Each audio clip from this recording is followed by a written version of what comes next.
रहमत लाबे में शान सर को लग रहा है कि उसने इतनी आसानी से प्रीशा को अपने बेटे की जिंदगी से निकाल दिया। उसे इस बात का अंदाजा नहीं कि उसका बेटा किस हद तक मोहब्बत करता है प्रीशा से। वो इतनी आसानी से हार मानने वाला नहीं। प्रीशा को पाने के लिए तो उसे अपनी जान भी देनी पड़े, तो वो दे चुक के गुजरेगा।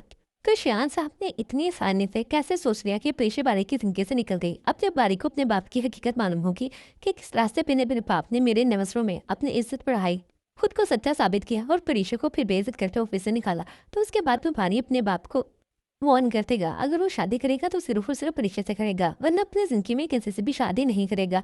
अब शान सर को लग रहा है अगर अनाया और बारा की शादी ना हो पाए तो उसकी बेटी की जिंदगी, उसकी बेटी का रिश्ता खतरे में है। उसे इस बात का अंदाजा नहीं कि मीनार राहिल के दिन में अपनी जगह बना चुकी है। अब राहिल कभी भी मीनार को नहीं छोड़ेगा, चाहे अनाया की शादी भारी से हो या फिर किसी और से। शान सर तो सिर्फ अपने भाई के सामने बीगी पीली बनकर बैठा रहता और डरता ही रहता है।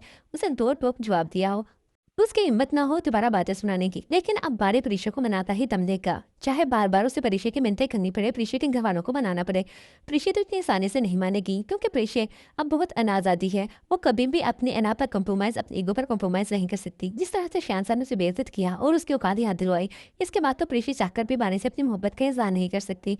लेकिन जब आखिरकार बारे परीक्षा को मना ही लेगा, उसकी माँ को उसकी दादी का जमन कर ही लेगा और शान साहब को हार माननी ही पड़ेगी, तो उसके बाद परीक्षा बारे को बताएगी कि वो भी उसे कितनी मोहब्बत करती थी, लेकिन वो सिर्फ इस वजह से अपनी मोहब्बत का इंसान नहीं कर पा रही थी। वो जानती थी कि उन दोनों के स्टेटस में इतना फर्क है, कोई भी उनके रिश्ते को एक्सेप्ट नहीं करेगा। कौन कौन बारी और परीक्षा एक साथ देखना चाहता है, वे उस सहमत हम आप लोगों को कैसा लगता है, अपने राय कमेंट में नाज में दिया करें। हमारे वीडियो पसंद आई है तो वीडियो को लाइक करें, दोस्तों के साथ जरूर शेयर करें।